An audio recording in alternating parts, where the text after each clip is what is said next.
Imagina você atender uma ocorrência policial e quando você vai na casa do suspeito, na verdade é a casa do seu melhor amigo, e depois que você prende ele e pergunta o que aconteceu, ele te conta a história mais doida possível. Pois é, essa é a premissa da primeira história de hoje. Hoje eu vou contar pra vocês 3 histórias curtas e tem tudo dos meus gêneros favoritos: histórias policiais sobre lugares assombrados. Amanhã é o meu aniversário e eu decidi presentear vocês com histórias curtinhas, mas com gêneros que eu acho muito interessantes. A minha voz tá bem ruim ainda. Eu peguei uma gripe horrorosa, gente, meu Deus do céu. Eu falei com vocês lá na comunidade, eu vi que vocês me zoaram falando que era pra eu procurar uma benzedeira, mas eu tenho uma coisa pra dizer pra vocês, em minha defesa. Quando eu tinha mais contato com os meus sobrinhos, era muito pior, porque eu emendava uma gripe na outra. E era muito interessante, porque a gente pegava as viroses em família. A gente já pegou piolho em família, a gente já pegou tosse em família. Gente, vocês não sabem o que é uma casa com 8 pessoas tossindo assim, ó, simultaneamente à noite. Incrível, era uma orquestra sinfônica. Tudo são fases, né? Hoje em dia eu lembro, eu acho muito engraçado, às vezes eu dou risada com a minha sogra também. Mas enfim, são coisas da vida e a minha imunidade segue sendo a de uma batata. Bom, antes do vídeo começar, temos uma palavrinha do nosso patrocinador. Sim, o vídeo de hoje tem um patrocinador e eu vou mostrar pra vocês coisas incríveis que chegaram aqui em casa. Sim, o patrocinador do vídeo de hoje é Zona Criativa. Gente, os produtos da Zona Criativa são muito bons, têm uma qualidade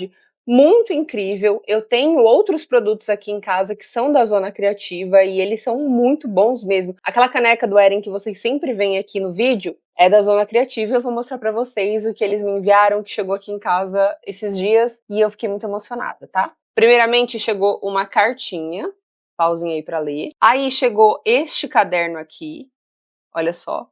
Gente, eu achei a cor dele muito bonita. Eu gosto muito de verde, sabe? E o verde da Casa de Sonserina é muito bonito. Boa tarde. É um caderno pautado e tem esse marcador de páginas aqui que eu aprecio bastante, né? Porque às vezes a gente faz uma anotação, a gente precisa ir num lugar importante, aí a gente pode colocar o marcadorzinho e tá tudo certo. Olha só, eu vou aproximar aqui da câmera pra vocês verem mais detalhes. Muitíssimo bem feito, tá? Uma qualidade excepcional. Aí, galera, chegou também um kit que eu achei incrível, entendeu? Isso aqui pegou no meu coração porque eu sou muito fã. Um kit de alimentação do Bob Esponja. Eu vou mostrar pra vocês o que tem aqui, eu tô muito emocionada. Primeiro este prato aqui do plâncton esmagado. Gente, isso aqui é a coisa mais maravilhosa que eu já vi. Eu achei muito criativo. Aí essa cumbuquinha aqui com a decoração de abacaxi, ó. Uma cumbuquinha muito boa pra comer salada, inclusive, tá? Ou miojo. Vai da sua preferência, a cumbuquinha é sua. E por último, o que eu mais amei com certeza, uma caneca do Bob Esponja, gente. Olha isso aqui. Com certeza vocês me verão com ela nos próximos vídeos, porque é uma caneca do Bob Esponja, entendeu? Eu não tenho como contra-argumentar contra uma caneca do Bob Esponja. Ela é simplesmente maravilhosa e ela é a minha cara. Inclusive, não sei se vocês sabem, mas amarelo é uma das minhas cores favoritas. Enfim, como eu disse pra vocês, a Zona Criativa tem produtos maravilhosos e tem cupom pra vocês. Eu vou deixar nos comentários fixados e deixarei nos comentários fixados também o link do site da Zona Criativa e do Instagram deles. Então vão lá dar uma olhada e aproveita e garante o seu produto incrível da Zona Criativa. Bom, antes do vídeo começar, não esquece do like, se inscreve no canal, ativa o sininho e compartilha esse vídeo com aquele seu amigo que adora ouvir histórias de terror. Considere também se tornar membro do canal, pois assim você apoia o meu trabalho e apoia o canal. E galera, os que me acompanham no Spotify, saiba que tem como se tornar membro também. Basta pesquisar Covil da Nath Apoia-se, clicando para fazer parte, você vai ser redirecionado para a página do Apoia-se, fazendo tudo o que eles pedem. Você vai ter acesso aos episódios exclusivos que, inclusive, já tem.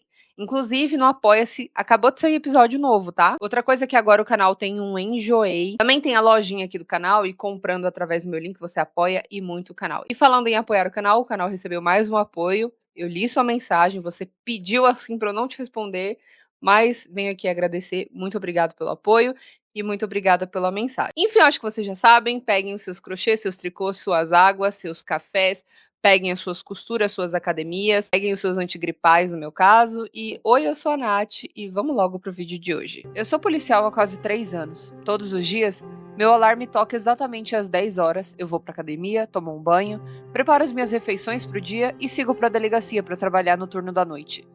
Se for fim de semana, talvez eu vá a algum bar depois do trabalho, mas fora isso, esse emprego é a minha vida, pro meu bem ou pro meu mal. Fomos avisados na academia que o trabalho pode mudar você e que você perderá a maior parte da sua família e amigos.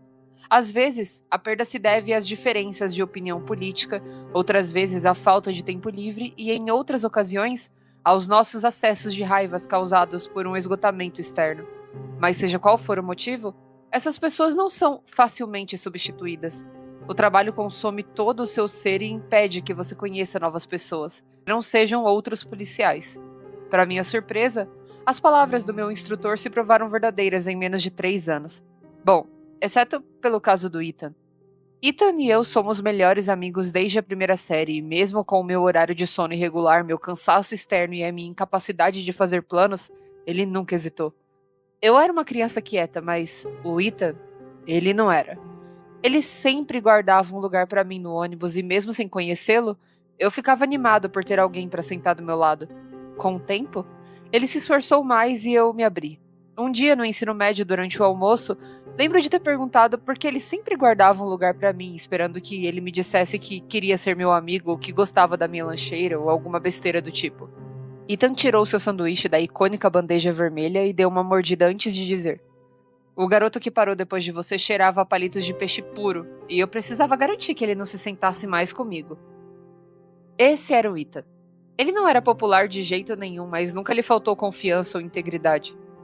Rapidamente se tornou a pessoa em quem eu mais confiava. Pelo menos, era assim. Conversamos todos os dias nos últimos 10 anos. Se não estamos trocando mensagens, estamos sempre mandando Snapchats ou links de vídeos um pro outro. Ele é que nem um irmão pra mim. Aliás, ele me pediu há 2 semanas pra ser padrinho do casamento dele. Eu fiquei super animado, e não só porque queria planejar uma viagem pra Las Vegas, mas porque eu gosto muito da noiva dele. Conheço ela desde a faculdade e ela é a garota mais tranquila do mundo. Recentemente, eles compraram uma casa juntos. Uma casinha amarela estilo chalé que eu chamava de Casa da Matilda quando criança. Sempre havia fileiras de flores coloridas em uma pequena cerca branca, alto o suficiente para ainda dar para ver as flores e a varanda da frente. Fiquei realmente empolgado quando eles a compraram para finalmente ver o interior e comparar se era parecido com a imagem que eu tinha gravado na minha cabeça, como no filme. Mas agora, rezo para nunca mais ter que pisar naquela casa. Eram por volta das 10 horas da noite, quase no fim do meu turno. Tinha sido uma noite estranhamente silenciosa.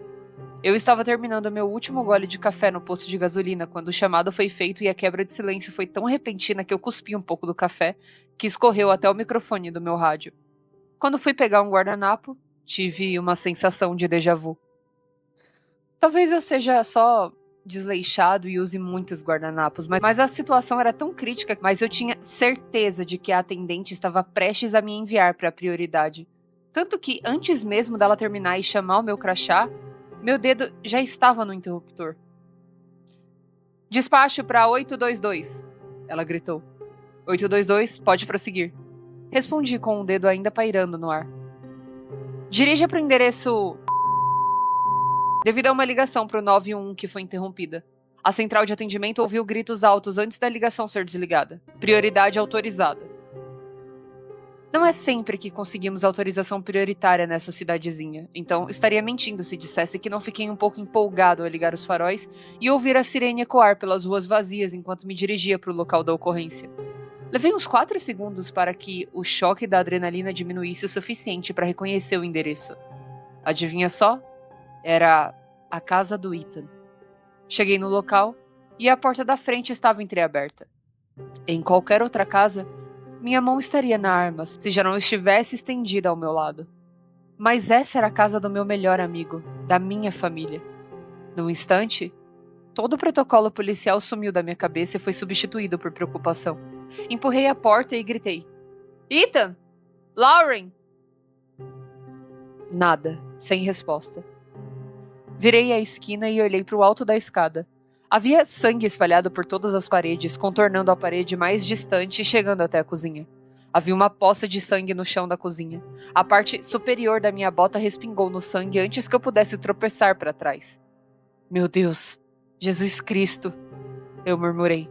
Segui o rastro vermelho escada acima até o quarto deles. Não havia como alguém perder tanto sangue e ainda estar vivo. Assim que o pensamento me passou pela cabeça, saquei a minha arma.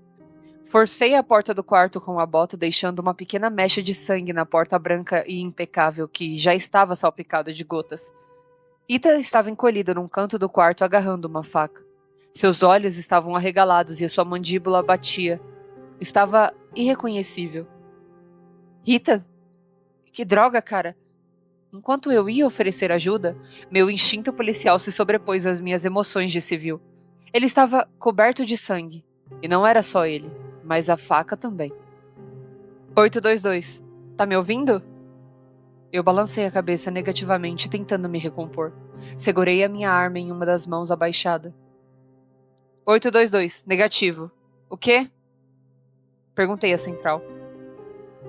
822, 934 está entrando no local. Onde você o quer? Meu sargento estava no local. Lá em cima, primeira porta à esquerda. Hesitei. Devo chamá-lo de suspeito ou de vítima? Tem um indivíduo com uma faca. Afaste-se. Eu solto o microfone e olho para Ethan. Ethan, cara, você tem que largar a faca. Ele respirou fundo e prendeu a respiração. E eu repeti. Solta a faca.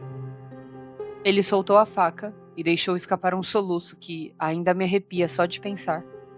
Enquanto eu pegava a faca, meu sargento se aproximou por trás de mim. Então eu percebi e perguntei. Ethan, cadê a Lauren? O resto é uma névoa na minha mente. Assim que meu sargento chegou, eu forcei a minha mente e o meu corpo a entrarem no modo policial, como eu chamo. Semelhante ao piloto automático, é uma função quase robótica que usamos para suprimir as nossas emoções pessoais, de modo que possamos concluir fisicamente a tarefa em questão sem deixar que elas nos paralise completamente a ponto de nos colocarem em perigo. As pessoas podem reclamar que os policiais são sem emoção, mas você gostaria de ver alguém tremendo e chorando ao entrar na sua casa para salvá-lo de um assaltante armado? Ou pior, ver alguém vomitando e chorando enquanto você revive em detalhes o pior momento que você viveu da sua vida? Lembro-me de cada detalhe por tempo suficiente para registrá-lo no boletim de ocorrência, mas agora a adrenalina tá a mil. Se me perguntassem o que eu quero comer, eu não conseguiria comer. Eu tô incapaz de tomar as decisões mais simples depois de ter tirado meus 18 quilos de equipamento. Eu vou te contar uma coisa. Ethan confessou ter esfaqueado a Lauren. Ele disse que ela tinha falecido e que não era a primeira vez. Fui eu quem colocou as algemas nele. E essa imagem, ela nunca vai sair da minha cabeça. Eu tô triste por ter perdido meu melhor amigo. Eu tô triste por ter perdido a noiva dele, uma amiga incrivelmente próxima. E eu me odeio por não ter percebido os sinais. Eu tô enjoado por ter me importado tanto com esse cara que eu considerava da família. E por ele ter sido tão horrível. Eu tô com raiva, muita raiva do Ethan. Eu fiquei deitado ali, tentando acalmar a tempestade de ansiedade que estava me atormentando e me tirando do estado de insônia. Eu queria esquecer de tudo. Eu respirei fundo algumas vezes. Mas então, eu lembrei de algo. No instante em que a tempestade em minha mente deu uma pausa, mesmo que mínima, eu consegui me lembrar. Ethan sussurrou algo para mim enquanto eu caminhava para pegar a faca que ele havia deixado cair. Hollowell, você tinha razão. Hollowell me é familiar, mas eu não consigo me lembrar de onde. Fecho os olhos. Hollowell. Meus olhos se abrem de repente. Nossa professora de inglês do 8º ano, mas por quê? O que isso significa? Parecia que eu nunca ia conseguir dormir, mas em algum momento eu simplesmente desliguei. Não há outra maneira de descrever. Acordei hoje e não conseguia me livrar do último pensamento que tive. A aula da professora Hollowell. Eu sabia que a minha mãe guardava incessantemente todos os meus trabalhos escolares, etiquetados com a etiquetadora que ela pediu no Dia das Mães há tantos anos. Fui até a casa dela e desenterrei a minha mochila da 8ª série. Folheei algumas resenhas de livros de tarefas de leitura do verão. Nada que Ethan tivesse sequer olhado. Encontrei algumas provas. Romeu e Julieta, gramática, redação criativa. Fui mal na prova de Romeu e Julieta. Definitivamente não acertei nada. Gramática não parece muito assassina. Mas lá estava. Meu trabalho de redação criativa que apresentei para a turma. A única coisa em que eu já tirei um A. Fui inspirado por uma maratona de episódios do Harry Truman e além da imaginação que fiz de madrugada. Basicamente, eu escrevi uma redação inteira sobre como nossas vidas são pré-determinadas e estão fora do nosso controle, não por um propósito maior, mas sim pela necessidade de manter um equilíbrio entre planos e universos paralelos. O título era É Tudo uma Armação. E lá estava, a 3 parágrafos da conclusão. Fenômenos inexplicáveis, como OVNIs, mães levantando carros magicamente ou até mesmo pessoas perfeitamente sãs cometendo assassinatos, são resultados dessa vida como a conhecemos, neutralizando uma falha no universo paralelo. É quando o déjà vu se manifesta com mais intensidade. Será que essa é mais uma daquelas histórias sobre dilatação temporal? Eu não sei. Esse é um dos meus gêneros favoritos e juntar ficção científica com história policial, pra mim é sensacional, entendeu? Bom, de qualquer forma, o seu polícia fala no próximo capítulo pra gente que ele sabia que precisava encontrar o melhor amigo dele na cadeia pra saber o que aconteceu de fato, né? Daí no dia seguinte ele vai até a penitenciária e, por sorte, quem estava trabalhando ali naquele dia em específico foi um amigo que se formou com ele na academia e eles se cumprimentam ali de forma irônica como dois velhos amigos mesmo. Xerife Edward, quanto tempo? Eu disse sarcasticamente. Agente Harton, já se passaram o quê? 2 dias inteiros? Ele deu um sorriso irônico.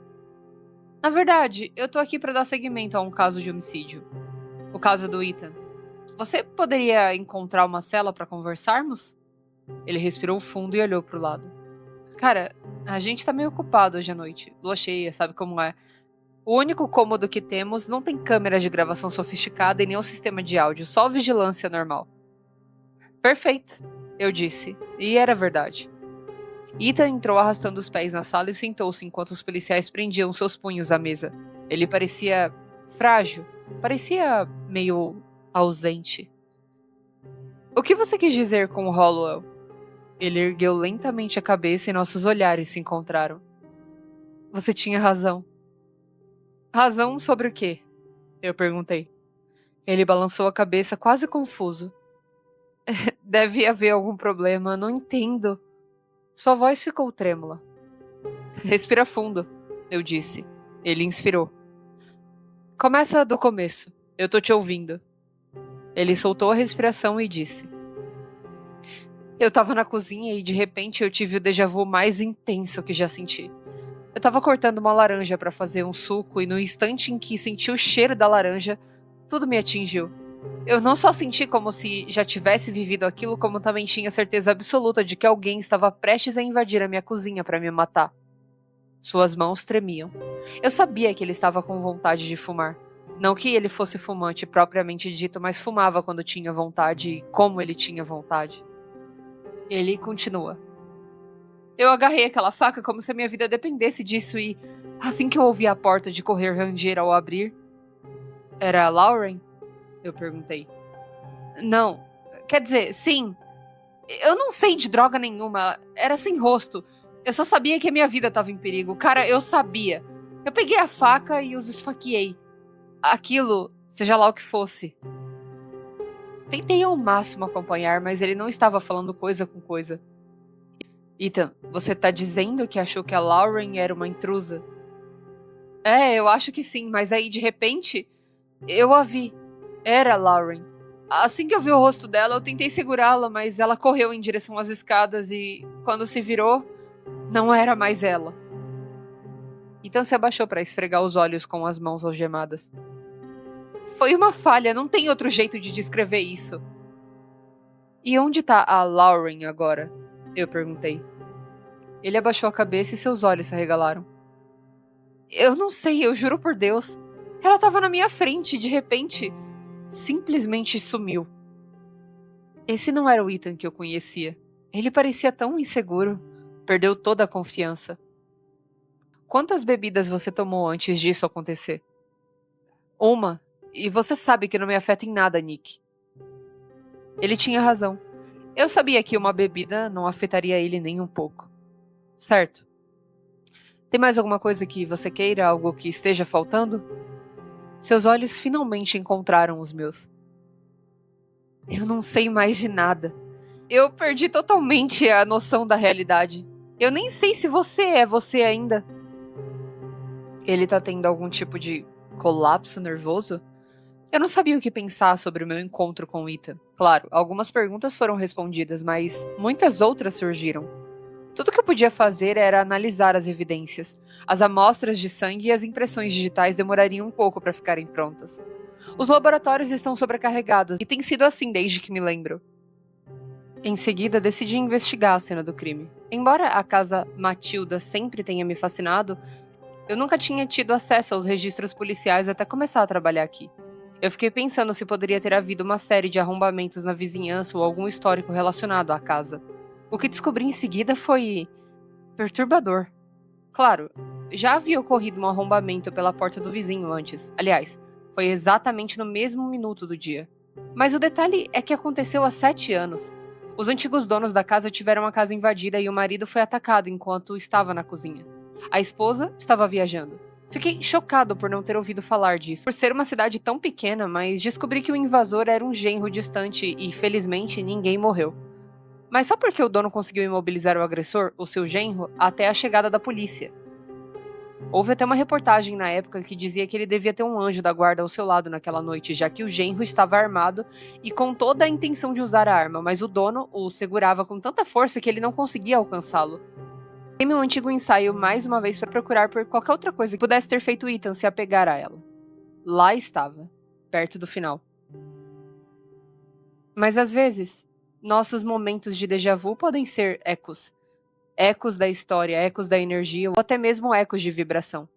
A energia não pode ser criada e nem destruída. Então, para onde ela vai? Ela entra em um ciclo, e às vezes, esses ciclos se agitam como uma mangueira de jardim. Eu ainda estava tentando assimilar minhas próprias palavras como se tivessem sido escritas por uma pessoa completamente diferente, quando era a mãe do Ethan. Liguei para ela imediatamente e tudo o que ela conseguiu dizer foi: "Ela tá aqui." "Quem?" eu perguntei. "A Lauren." Imaginei o corpo dela se decompondo no quintal deles ou talvez no porão. Eu não conseguia parar de pensar. Será que ela tinha um cheiro ruim? Onde estava o corpo dela? Por que você só estava ligando agora? Mas então ouvi uma vozinha bem baixa dizer: "Nick?" Era a Lauren, viva. Jesus Cristo, de quem era todo aquele sangue na casa? Cheguei à casa do Ethan e encontrei a Lauren sentada na varanda da frente à minha espera. "Lauren, como você tá?" Eu perguntei com genuína preocupação. "Eu tô bem. Honestamente, eu não faço ideia de como tudo isso saiu do controle." Ela balançou a cabeça. "Eu fiz uma viagem rápida com as amigas e quando voltei, o Ethan estava..." Ela ergueu as mãos como quem disse que não fazia ideia. "Ele estava na cadeia, como assim?" "Ele disse que esfaqueou você. O que aconteceu entre vocês dois?" Eu perguntei. Ela parecia chocada. "Me esfaqueou?" Ele me deu um abraço de despedida e disse que ia ter a noite dos rapazes com ele e fez até uma piadinha meio sem graça. Ele não me machucou de jeito nenhum. Eu não sei como eu vou te contar isso, Lauren, mas tinha sangue na sua casa. Eu tentei poupá-la dos detalhes sobre a quantidade de sangue. Eu sei, estava lá quando eu cheguei em casa, então eu liguei pro celular do Ethan e a mãe dele atendeu e me contou tudo. Eu contratei até uma equipe de limpeza, mas eu vou ficar aqui por um tempo. Conversamos um pouco mais. Ela me contou que ela e Ethan não tinham problemas, que ele não tinha um histórico de doenças mentais e muito menos lapsos de memórias. E que ela não fazia ideia do porquê ele diria que esfaqueou ela. Infelizmente, ainda levaria semanas para recebermos os resultados dos exames de sangue. Mas por enquanto não temos nenhuma vítima, viva ou morta. Ethan poderia ter abatido um porco, pelo que sabemos, mas por hora, tínhamos provas suficientes para tirá-lo da cadeia. Assim que foi liberado, ele veio para casa da mãe e depois de um longo abraço com Lauren, fui até a varanda da frente para conversar com Ethan mais uma vez.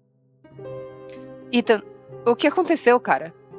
Ele se inclinou e apoiou os cabelos nas palmas das mãos e disse: "Quem dera saber." Ele repetiu para mim a mesma história que já havia me contado. Ele achava que alguém tinha invadido sua casa para matá-lo e ficava alternando entre o rosto da Lauren e de outra pessoa ou alguma coisa. Só saberemos de quem era o sangue naquela casa daqui a algumas semanas ou talvez meses. Mesmo assim, se o DNA não estiver no nosso banco de dados, permanecerá um mistério. Mas não há crime em portar uma faca dentro da própria casa, certo? Eu não sei o que diabos aconteceu naquela noite, mas Ethan só tinha uma última coisa a dizer. Reunindo seus pensamentos, ele disse: "Dá uma olhada na sua redação. Ela ficou na minha cabeça todos esses anos."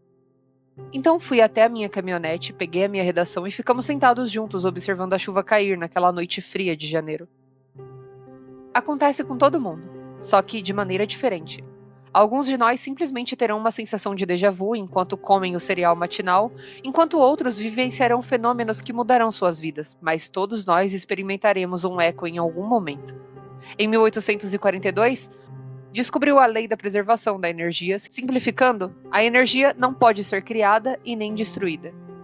E é igual a mc ao quadrado. Albert Einstein descobriu que massa e energia são intercambiáveis. Isso significa que tudo, incluindo os seres humanos, é energia armazenada na forma de partículas de massa. Portanto, os seres humanos não podem ser criados e nem destruídos. Então, para onde vai nossa energia quando nossos corações param de bombear sangue pelas veias? Na verdade, é simples. Nos tornamos uma existência superior de energia. Assim como uma batata tem capacidade de acender uma lâmpada no ambiente certo, nós também temos a capacidade de iluminar um cômodo. Os ecos geralmente são inofensivos, pois são simplesmente energia residual. Digo geralmente porque às vezes pode haver uma falha. Pense no abajur favorito da sua avó. Ele tem fortes pintadas à mão em volta de uma base de vidro. Você precisa encontrar lâmpadas incandescentes clássicas, já que ele não funciona nem com lâmpadas fluorescentes. Quando você toca no fio, ele é de um tom creme, cor de casca de ovo, embora um dia tenha sido branco.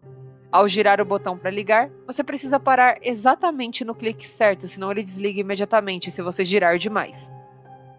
Claro, essa lâmpada é muito querida e sem dúvida linda, mas ela só sobrevive e dura sob condições mais precisas.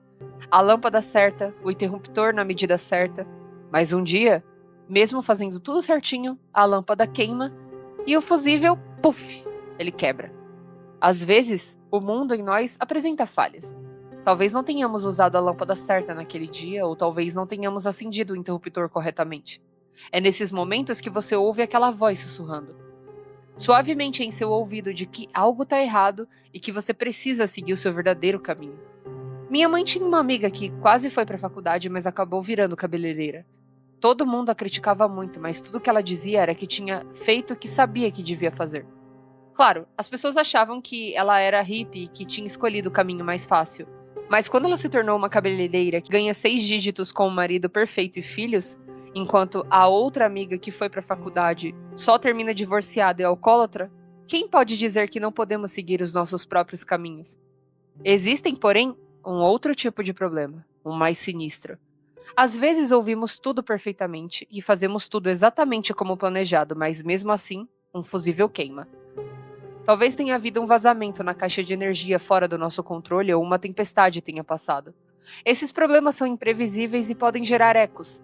Fenômenos inexplicáveis como OVNIs, mães levantando carros magicamente ou até mesmo pessoas perfeitamente sãs cometendo assassinatos são resultados dessa vida como a conhecemos, neutralizando uma falha no universo paralelo.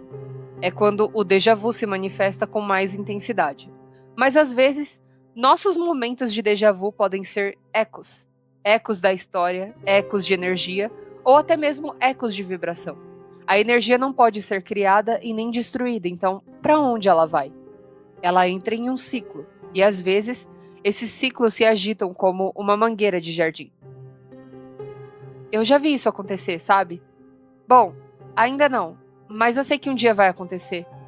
E usarei esse ensaio para provar isso.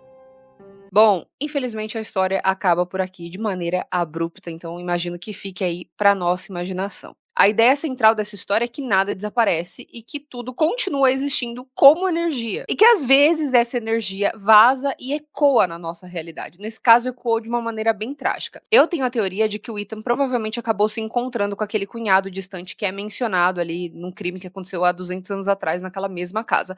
Só que eu não tenho como explicar isso pra vocês, é uma coisa que faz sentido na minha cabeça, mas eu não tenho como trazer uma explicação do porquê que eu acho isso pra vocês. Espero que vocês tenham entendido aí, mas é isso. No final das contas, o autor enfatiza várias e várias vezes aqui nessa história que a vida humana não é tão linear e previsível quanto a gente acha que é. Ele basicamente diz que a gente é energia dentro de um sistema e esse sistema é frágil e às vezes ele falha. A forma como ele explica, principalmente naquele texto do seu polícia, me lembra muito Matrix. Pode não ter muito a ver com Matrix, porque ele não fala de simulação, e sim de falhas no universo paralelo que estão tentando ali se equalizar, né? Se equalizar não é bem a palavra? Enfim, eu acabei esquecendo qual é a palavra que ele usa, mas vocês entenderam. Mas me lembrou muito Matrix, imagino que ele tenha bebido da mesma fonte filosófica. Ou usou o filme como base pra poder criar essa história curtinha e tal. Enfim. Bom, a próxima história também é bem curtinha e ela se chama A Minha Academia de Polícia é Assombrada. Essa é a minha primeira semana na academia de polícia. Eu sabia que queria ser policial desde criança e finalmente chegou o dia em que recebi a minha oferta policial para me tornar um policial do condado. Tudo começou ontem. Eu acordei às 5 da manhã e conferi 2 vezes se cada vinco do meu uniforme estava impecavelmente passado e dei uma cusparada extra nas minhas botas só para garantir. Eu sabia que era só uma questão de tempo até eu fazer besteira e ser mandado embora, mas pelo menos esperava passar o primeiro dia sem chamar a atenção. Parei em frente ao prédio de tijolos vermelhos de formato perfeitamente retangular. Tentei me lembrar de onde nos disseram para estacionar e verifiquei freneticamente meu celular enquanto avançava lentamente. O canto traseiro esquerdo. O carro atrás de mim piscava os faróis, aparentemente impaciente com a minha baixa velocidade. Estacionei em uma vaga segura e entrei rapidamente, encontrando meus colegas cadetes em formação no piso de tijolos vermelhos do saguão da entrada. Imitei a postura deles, ficando em posição de sentido com as mãos ao lado do corpo. Olhei para o relógio, 6h25. Faltavam apenas 5 minutos. No exato momento em que bateu 7 horas, um oficial com listras nas mangas entrou na sala.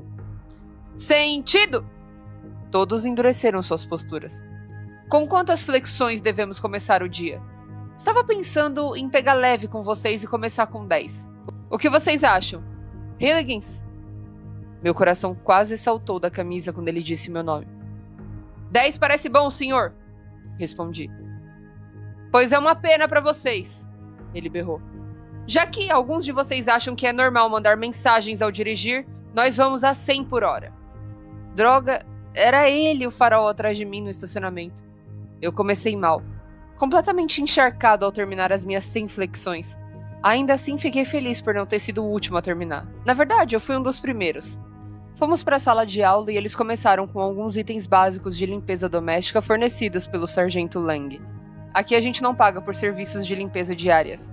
Eles vêm uma vez por semana. Portanto, isso significa que cabe a vocês garantir que este lugar esteja impecável no final de cada dia. Preciso de 5 pessoas para limpar a sala de táticas defensivas, 2 pessoas para recolher o lixo e 5 pessoas para lavar o chão de todo o prédio, explicou ele. Ele pediu voluntários para a sala de terapia intensiva e para o lixo, então fez uma pausa. Em vez de 5 pessoas para esfregar o chão, eu acho que Hilligins pode dar conta sozinho, já que ele acha que consegue mandar mensagens e dirigir ao mesmo tempo. Eu sabia que era melhor corrigi-lo quando disse que não estava enviando mensagens de texto. A propósito, divirta-se com os fantasmas, acrescentou com um tom irônico. Às 4h30, nossos dias de trabalho são de 10 horas. Finalmente reuni coragem o suficiente para perguntar ao Sargento Lang onde estava o esfregão e o balde. Com um sorriso enorme, ele me disse que estava no porão e saiu.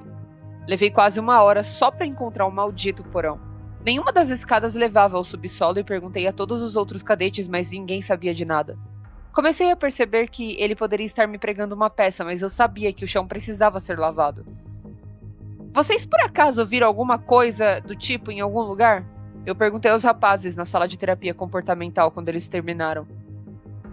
Não, foi mal, cara. Mas escurece cedo, talvez seja melhor você ir pra casa. Eu não ficaria aqui de noite, disse Jorge enquanto desabotoava mais um botão de sua camisa. Você sabe que esse lugar é assombrado, né? Porque foi isso que Lang disse pra nos provocar? Eu perguntei.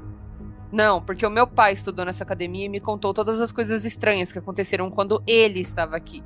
Esse lugar era um orfanato no final do século XIX e muita coisa doentia acontecia aqui. Ele disse que eles adoeciam as crianças de propósito para reduzir os custos e liberar vagas. Coisas estranhas acontecem o tempo todo aqui. Jorge jogou o pano num balde, pegou e foi embora.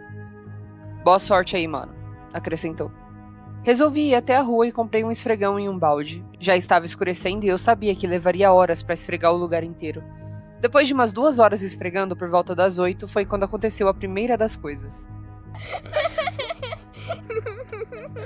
Ouvi alguém dar uma risadinha e me virei, mas não tinha ninguém. Eu continuei a passar o pano e coloquei a música no meu celular para disfarçar o silêncio estranho. De repente, meu celular desligou e quando eu coloquei a mão no bolso, a porta bateu com força. Dei um pulo para trás, quase gritando. Mas que droga é essa? Apressei o passo e continuei até o saguão. Passei o esfregão no chão dos tijolos vermelhos e foi então que eu ouvi outra risadinha. Em seguida, uma brisa fresca roçou a minha nuca e todos os pelos do meu pescoço até os meus braços se arrepiaram. Terminei correndo e saí de lá o mais rápido possível. Essa manhã, o sargento Lang me abordou no pátio de tijolos. E aí, como foi a limpeza, Hilligis? Foi ótimo, senhor, eu respondi. Então você encontrou o esfregão? Perguntou ele. Não, senhor. Eu comprei numa loja, senhor. Por que diabos você não usou o que estava no porão? Ele estava falando sério? Eu não consegui encontrar o porão, senhor. Ele então pediu para que toda a turma se alinhasse e o seguisse até o porão.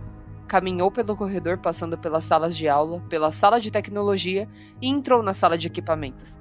A sala de equipamentos só comportava 3 de nós por vez, mas com certeza havia uma porta que dava para o porão.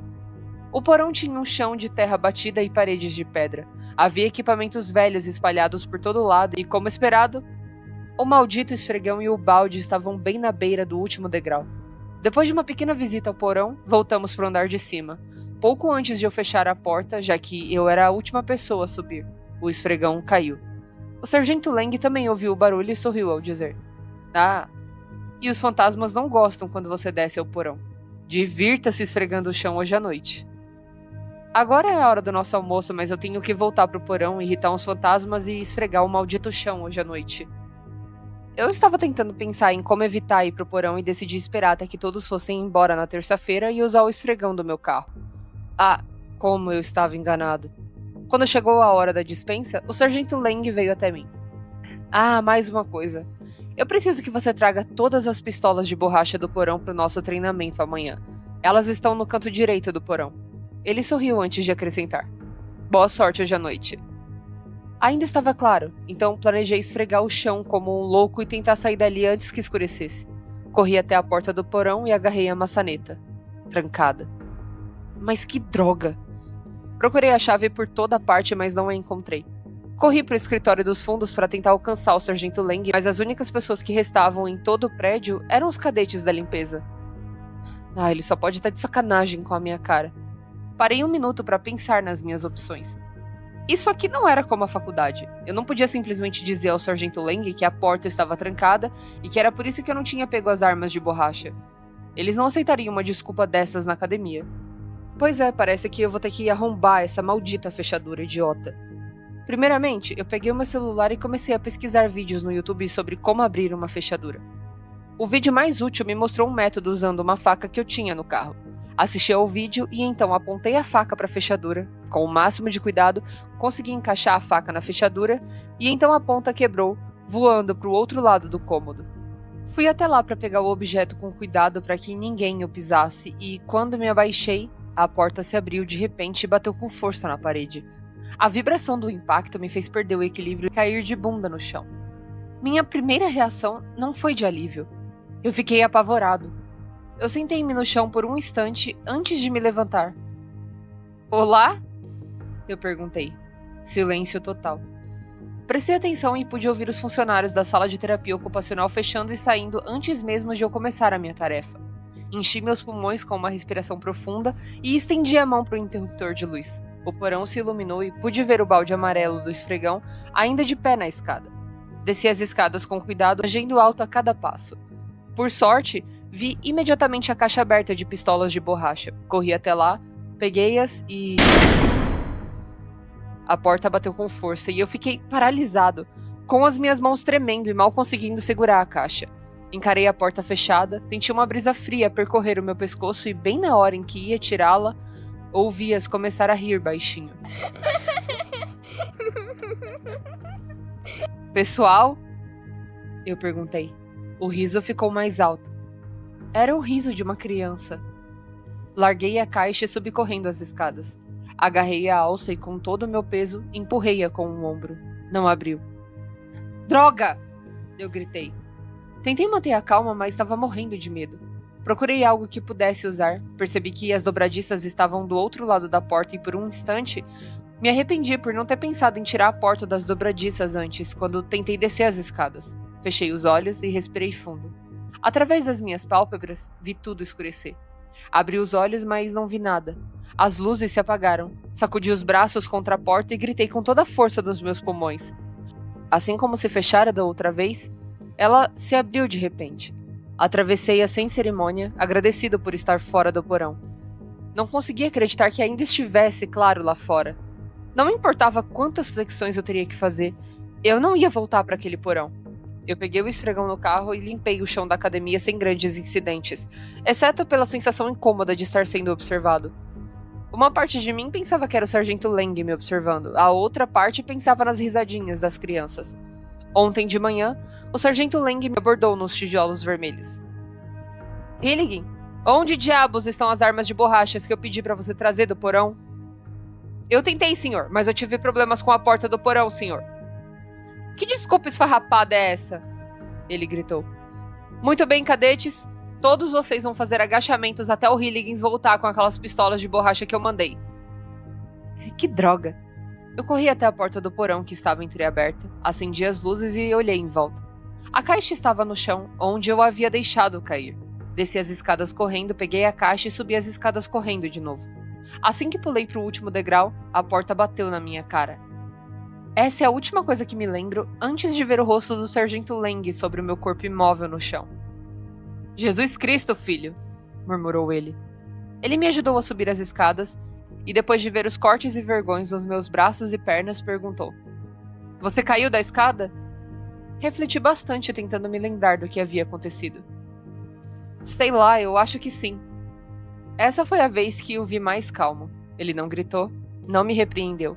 Disse-me que era protocolo chamar os médicos para examinar os cadetes em caso de lesão como queda e acabei passando a maior parte do dia ontem no hospital enquanto me examinavam para verificar se eu havia sofrido uma concussão.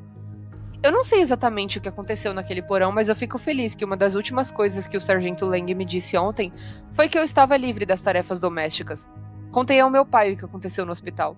Não dei todos os detalhes, mas disse que aquele lugar era assustador e que eu não sabia como tinha caído da escada. Para minha surpresa, ele não zombou de mim em nenhum momento. O que é bem diferente do meu pai. Isso não me surpreende em nada, disse ele. Sério? Eu perguntei. Ele esfregou o maxilar com o polegar enquanto mordia o lábio inferior. Aconteceram umas coisas estranhas comigo lá quando eu estava na academia também. Quando contei para sua avó, sabe o que ela me disse? O quê? Eu perguntei. Ela me contou que a mãe dela, sua bisavó, trabalhava naquele orfanato. Ele deixou as palavras pairarem no ar, então acrescentou. Acho que uma das crianças não gosta muito da nossa família. Essa é mais uma história que infelizmente não tem continuação. Eu gostaria muito que tivesse uma, porque ela tem uma premissa muito interessante. Eu acho que na verdade daria uma boa série. E eu queria saber por que que uma das crianças não gosta da família do protagonista, né? Muito estranho. Será que ela foi maltratada? Será que fizeram alguma coisa ruim com ela? Eu não sei, eu queria muito saber, mas infelizmente não tem continuação. Mas, por outro lado, eu gosto da ideia de terminar assim de forma abrupta, sem explicar absolutamente nada e fica tudo pra sua imaginação. Acho um conceito muito interessante. E eu ia dizer pra vocês, no início, assim, que pra mim eram só fantasmas de criança querendo zoar com a cara dele. Com exceção da última, né, que claramente não queria zoar com a cara dele, né, quase fez ele virar saudade. Mas acho que as outras crianças que estavam só rindo da cara dele devia ser só criança zoando com a cara dele mesmo, sabe? Outra coisa que eu queria dizer aqui pra vocês, né? Preciso dar os meus 5 centavos de opinião, porque senão não sou eu. Se eu não der os meus 5 centavos de opinião, é porque algo de errado tem comigo. Eu achei o castigo que o Sargento Lang deu pro protagonista mais do que justo, tá? Dele limpar ali a academia inteira sozinho. Porque ele estava mexendo no celular enquanto estava dirigindo. E ele é policial, então ele deveria dar o exemplo e não servir de exemplo. Afinal de contas, um veículo, seja ele qual for, é uma coisa muito séria. Você pode destruir a vida de uma pessoa por não prestar atenção, por estar em condições péssimas para poder dirigir, ou por estar mexendo distraidamente no celular. Ele pode não ter mandado mensagem, mas não muda o fato de que ele parou para mexer no celular enquanto estava dirigindo. E isso é uma falha muito grave, então eu achei a lição dele mais do que justa. Entendeu? Tinha mais é que ver os fantasmas enchendo o saco dele sim, tá? Bom, a próxima e última história se chama Eu sou uma enfermeira psiquiátrica e acho que meu paciente falou com o diabo. Eu sou enfermeira e atualmente trabalho no turno da noite na ala psiquiátrica local. Trabalho aqui há cerca de 5 anos e acredite, eu já vi de tudo. Já lidei com coisas jogadas nas paredes, mordidas de paciente, tentativas de se eliminar, enfim, tudo que você possa imaginar eu já vi. Bom, ou pelo menos era o que eu pensava. Brian mudou tudo isso. Ei, Sam, adivinha quem voltou? Perguntou Sean enquanto brincava com algumas anotações na ficha de um paciente. Quem? Era difícil adivinhar quando víamos sempre os mesmos pacientes. Brincávamos o tempo todo sobre como era conveniente que a nossa porta da frente fosse literalmente uma porta giratória. O Brianzinho. Sean sorriu de canto ao perceber, pois sabia o quanto eu ficava assustada perto de Brian. Novamente, eu já vi de tudo, então a maioria dos pacientes não me assustava. Já até ajudei a tratar assassinos, então é preciso muito para me causar alguma repulsa. Brian tinha 1,93 m de altura, pesava 102 quilos, tinha cabelos castanhos escuros e despenteados e olhos negros. Eu sempre evitava contato visual direto com ele. Conforme nosso protocolo, a segurança sempre revistava os pacientes na entrada, seja voluntária ou involuntária, e confisca quaisquer coisas que possam ser usadas como arma contra uma pessoa ou contra si mesmo. Até mesmo cadarços são proibidos, pois poderiam tentar contra si mesmos com eles, exceto o grande Brian. Ele sempre carregava pequenos cristais em uma bolsinha de veludo preta no pescoço. Eles não eram muito pesados e nem afiados, então a segurança o deixava ficar com eles. A segurança sempre o obrigava a tirar o cordão do colar. Então, quando o vi, ele simplesmente tinha a bolsinha de cristais enfiada em um dos bolsos. Brian nunca deixava aqueles cristais fora de sua vista. Ele até tomava banho com eles. Uma das enfermeiras mais novas tentou mexer nos cristais e Brian ficou tão furioso que se jogou da cama, agarrando o pescoço dela com a mão direita. Ela nem conseguiu gritar por socorro. Eu não sei se foi porque ele a apertou com tanta força ou se ela estava tão apavorada que não conseguiu emitir um único som sequer. Desnecessário dizer que ela não durou muito tempo. A pobre garota tremia tanto depois do ataque que mal conseguiu chegar no hospital do outro lado da rua para ser examinada. Então, Sean teve a gentileza de acompanhá-la. Ele sempre se preocupava com seus colegas de trabalho e não demorou muito para se tornar o meu melhor amigo aqui. Em que quarto ele tá? Eu perguntei a Sean, tentando evitar Brian se possível. No quarto 6. Combina com ele, você não acha? Provocou Sean. Aff, revirei os olhos. Você acredita em Satanás e nessa baboseira de adoração ao diabo que ele fala? Sean deu de ombros, pegou um punhado de batatas fritas e enfiou na boca como se não tivesse comido nada o dia todo. Com a correria do dia, provavelmente ele realmente não tinha comido nada. Eu sei lá, quer dizer, eu não acredito e nem desacredito disso, e você? Não, eu acho que já tem maldade suficiente nesse mundo. De qualquer modo, a ideia do diabo ou Satanás não chegaria nem perto da quantidade de maldade que a gente vê por aí. Sean parou de mastigar. Caramba, Sam, que frio. Anotei algumas coisas em um cartaz. Bom, meu pai era policial. Ele viu o mal em sua forma mais pura. Sean abaixou o olhar, evitando falar sobre o meu pai falecido. Ele sabia que era melhor não continuar com aquele assunto, e depois enfiou mais batatas na boca. Essa foi a única coisa que você comeu hoje? Eu perguntei. É. Você sabe como são as noites de lua cheia. Não temos um segundo para ir no banheiro ou para comer. Sean continuou a devorar metade do pacote de batatas fritas tamanho família e finalmente enxugou as mãos nas calças e perguntou.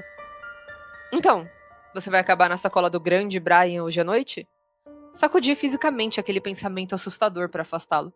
Essa é outra coisa sobre o Brian. Sempre que ele ficava irritado com alguma enfermeira, ele escrevia o nosso nome e enfiava na bolsinha de veludo dele. Depois ele ria. Ele sempre ria pra caramba quando fazia isso. Ele achava que podia lançar feitiços e maldições em nós fazendo isso. Mesmo sabendo que era besteira, só a risada dele já me dava arrepios. Meu nome já esteve na bolsinha mais de uma vez. O chão gosta de me provocar. Olhei pro relógio. 11h59 da noite. Quase instantaneamente, com o relógio batendo meia-noite, a situação ficou crítica. Me deixa em paz, droga! Brian rugiu erguendo os braços e agarrando a sua pequena bolsa de veludo preta. Sean e eu fizemos o possível para segurar os seus braços, mas precisávamos de reforço. Finalmente, a segurança entrou no quarto e todos nós tentamos imobilizar o Brian na cama para que pudéssemos prender a algema em seus pulsos e sedá-lo. Com a ajuda da segurança, Sean conseguiu pressionar o lado direito de Brian contra a cama. Eu estava pressionando com todo o meu peso contra o lado esquerdo de Brian quando ele parou de se debater repentinamente. Ele virou a cabeça tão rápido e com tanta força que juro que senti o vento em minha bochecha. Ele olhou para os meus olhos e, de alguma forma, seus olhos negros escureceram ainda mais. Um arrepio percorreu a minha espinha e eu congelei. Eu fiquei olhando hipnotizada.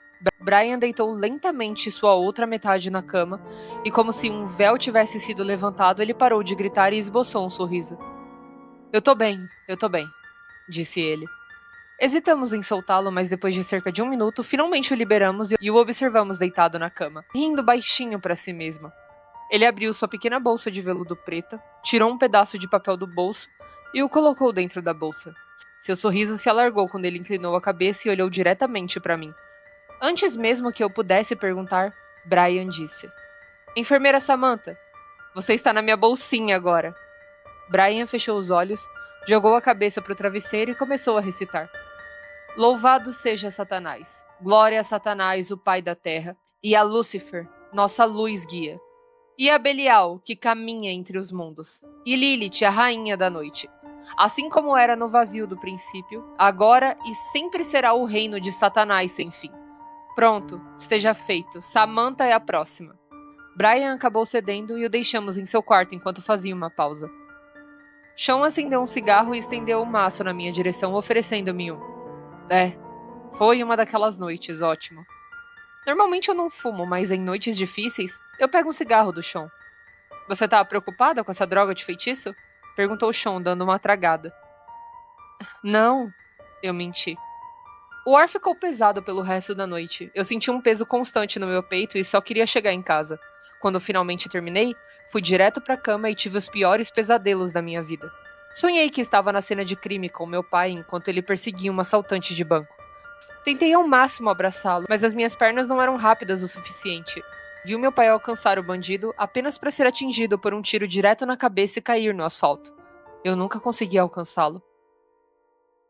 Acordei suando frio e tomei um banho gelado imediatamente. Ao sair do banho, minha gata começou a sibilar na porta da frente. Não havia ninguém lá. Mas esse comportamento não era normal para ela. Abri a porta e me certifiquei de que realmente não havia ninguém. Lily, tá tudo bem. Não tem ninguém aqui. Eu lhe assegurei. Me virei bem a tempo de ver o pássaro morto cair da minha janela nos arbustos. Que droga era aquela?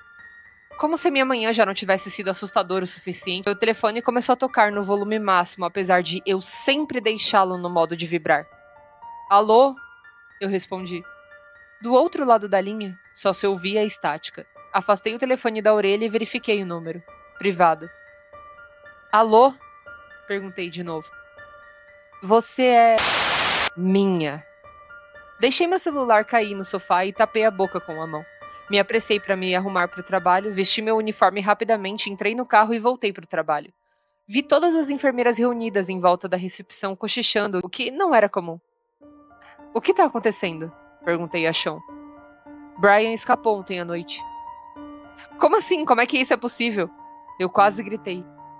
Olha, ninguém sabe. Nunca vi Sean desconfortável. Comecei a caminhar em direção ao quarto de Brian por algum motivo desconhecido e Sean segurou meu braço. Olha, você não devia entrar aí. Por quê? Eu perguntei. Só confie em mim. Soltei meu braço da mão de Sean e continuei em direção ao quarto de Brian. Assim que virei a esquina e parei na porta do quarto dele, paralisei. Em vermelho vivo, escrito com sangue na parede do quarto, lia-se: Você é minha, Samantha. Senti a minha cabeça girar e notei a janela escancarada. Caminhei lentamente até ela e olhei para baixo. 5 andares abaixo até o chão. Como que ele escapou? Ao me afastar da janela, senti uma respiração na minha nuca. Fechei os olhos e prendi a respiração. Uma voz fraca, num tom mais grave que eu já ouvi, sussurrou: Samantha. Me virei, mas o quarto estava vazio. Por algum motivo, enquanto eu imaginava esse paciente, eu imaginei o Sally Face. Eu não sei porquê, mas pra mim ele é o Sally Face, entendeu? Ah, mas não tem nada a ver com os contos. Shhh. Eu imaginei o Sally Face, pra mim ele é exatamente igual ao Sally Face. E é sobre isso, entendeu? É o que importa. Mas enfim, achei que de todas as histórias que terminou abruptamente, essa terminou da maneira assim mais espetacular. Paciente sinistro, adorador do tiozinho do churrasco eterno, do pele de porcelana. Tem coisa melhor do que histórias assim? Não tem, entendeu? E melhor de tudo, a enfermeira ficou o quê? Cagadíssima de medo.